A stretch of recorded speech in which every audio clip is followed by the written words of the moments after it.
What's going on, everybody? This is Benjamin Bakchar bringing you another video in a brand new series that I'm probably going to title Road to 110.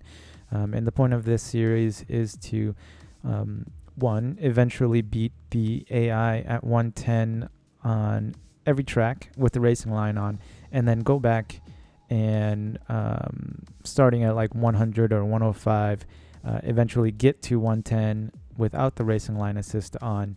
And the reason why I'm doing it this way is I want to learn the tracks with the racing line, be able to understand and fully know how to race properly and get the fastest times with the racing line on. And once I have that knowledge, once I know where I need to brake, how I need to accelerate out of traction zones, once I fully understand the mechanics and the physics of the game, then go back and do it without the racing line, with all that knowledge beforehand, if you understand what I'm saying.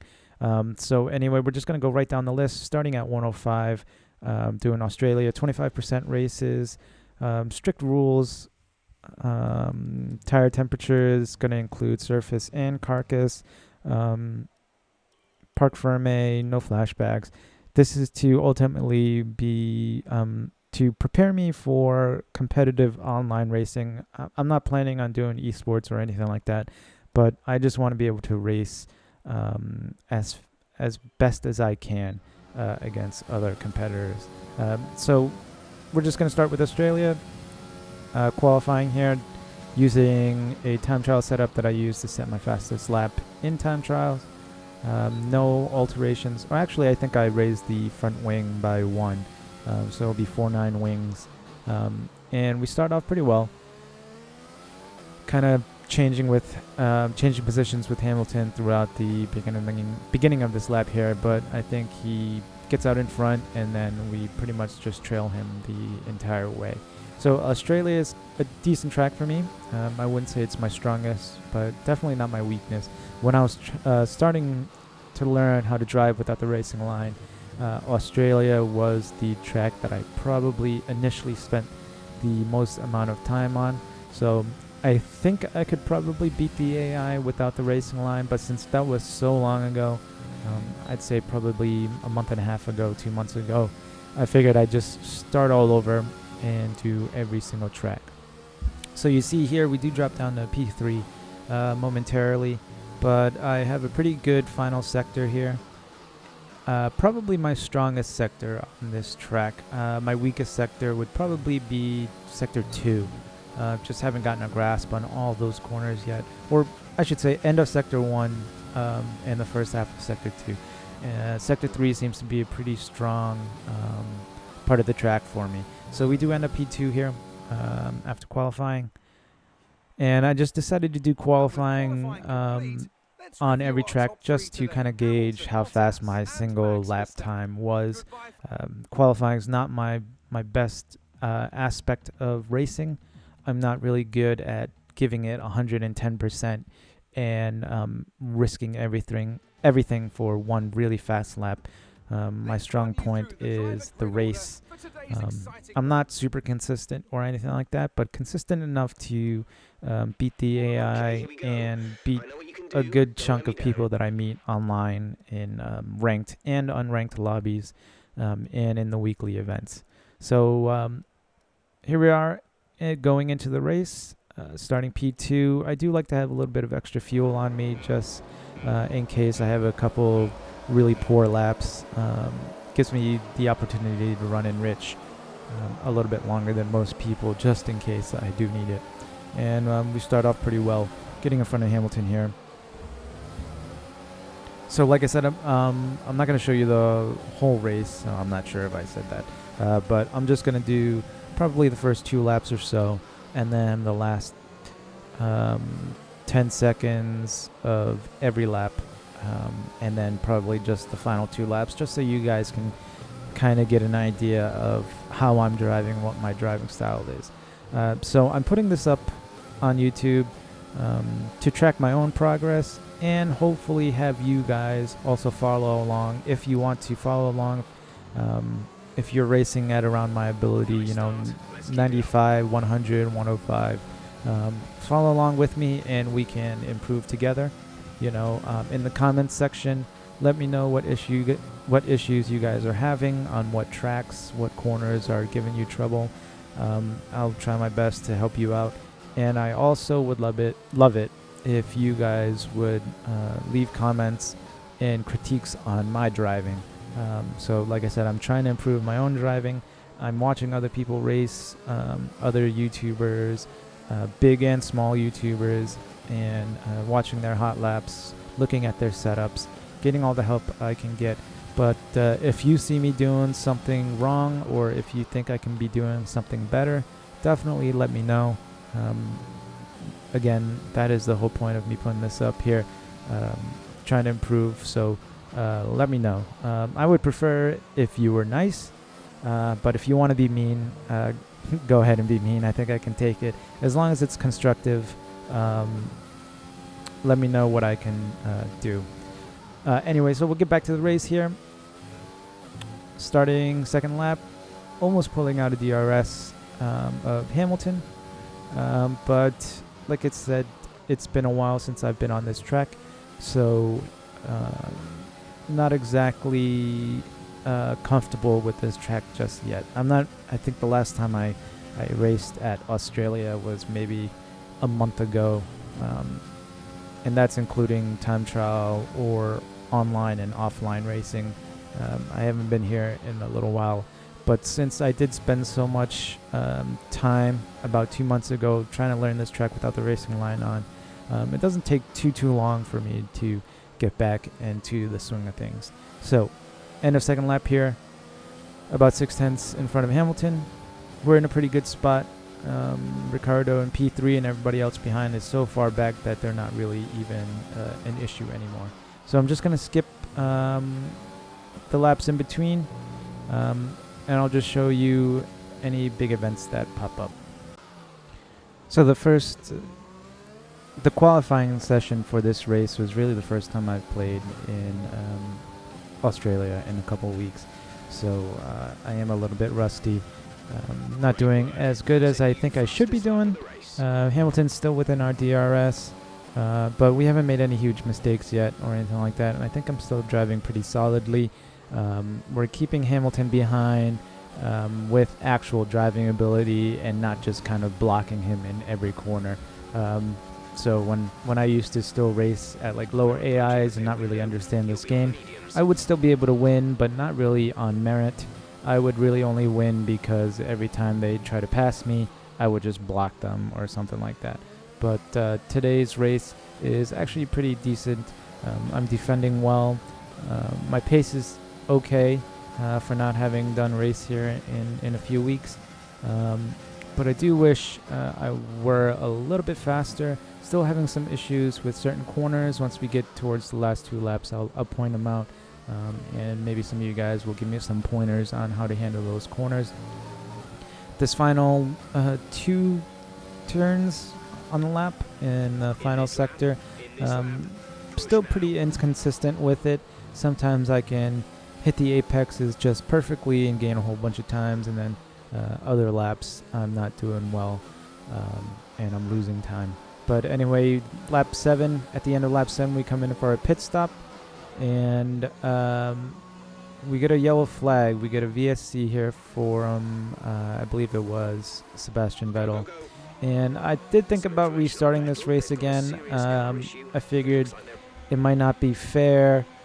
So this is Vettel going out. It might not be fair because we pitted under VSC, but I just thought, well, I really don't want to restart the race, restart the qualifying. So for now, we'll just keep an eye on the Delta once Hamilton comes out of his pit stop, and we'll just keep an eye on that. And so long as he's not making huge progress on us, if we can start pulling away, then we'll count it as a win, just because I was already more than halfway through the race.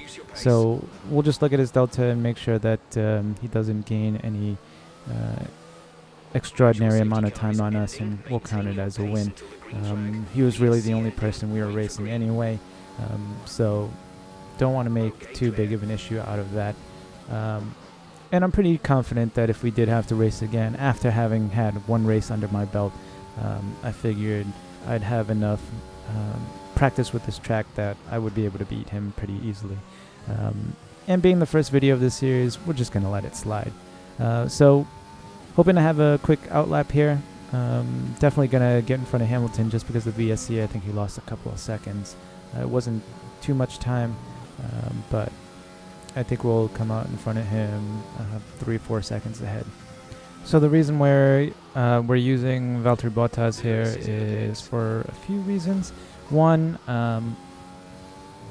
it's the closest car to the online multiplayer cars, and when the cars are set at equal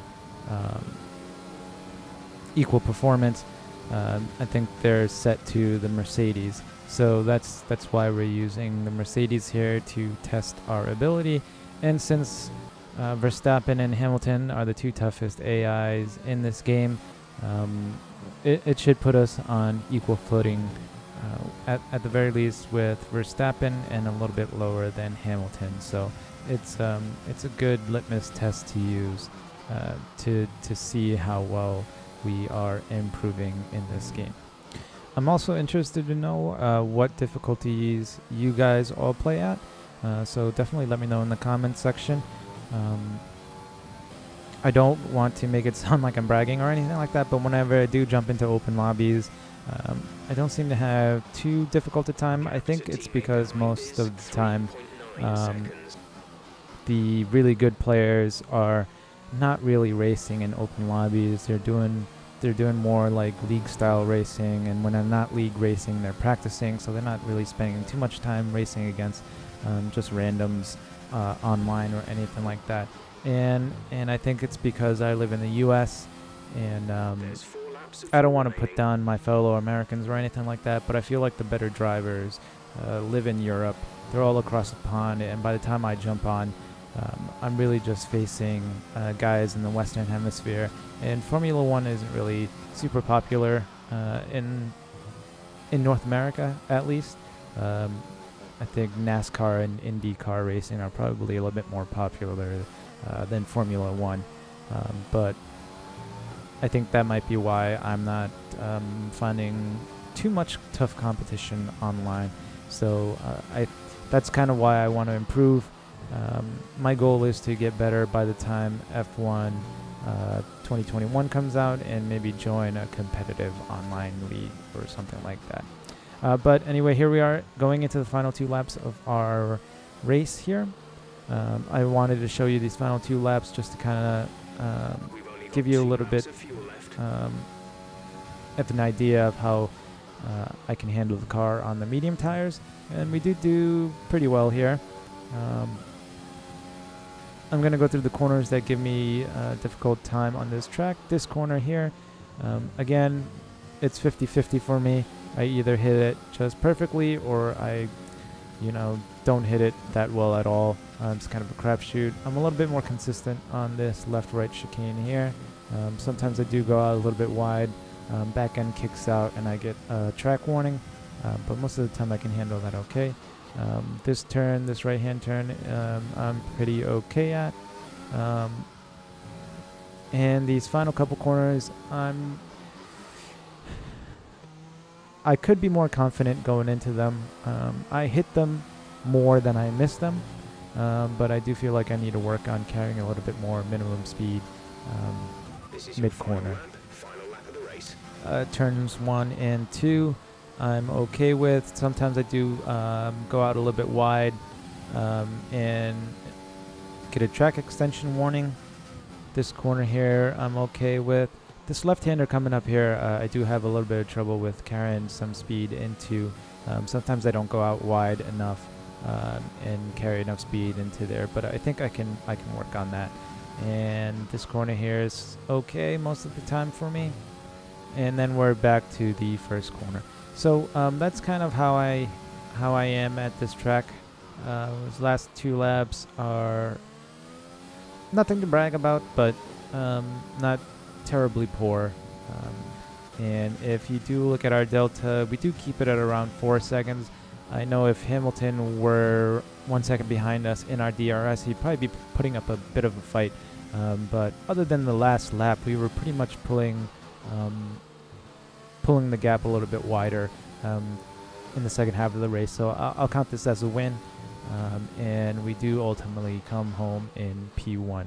So thank you guys for checking in on my videos. I hope you guys follow along with me. You know, whenever you see a video pop up, get on your game and do a couple races at your baseline difficulty, and I hope that we can improve together. Like I said, my goal is to be able to beat the AI at 110 without the racing line by the time F1 2021 comes out. So we do have a bit of a task in front of us, but I think I'm up for it. I don't have any classes this semester, so I'll have a bit of free time on my hand.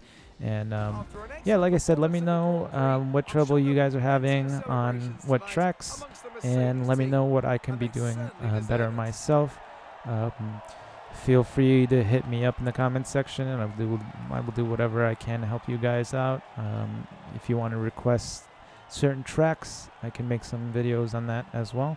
But thank you guys for watching the first of this series, and I do plan on continuing this series until I am completely done. Excuse me. But yeah, that's about it. Next track will be Bahrain. Stay tuned for that video. Remember to eat your bok choy, guys, and if you think I deserve it, please leave a like, comment, or subscribe, and let me know how I did. Alright guys, I'll see you next time. Let's give it to Esteban Ocon. That was a commanding performance today. Very impressive indeed. It's an interesting one today. On balance, I think I have to call out Alexander Albon. A really solid drive from him today, and one that he and his team should be proud of. I know that's at odds with the official decision, but I think they deserve some recognition on a day where both of these drivers are at the top of their game. Well, Ants, an end to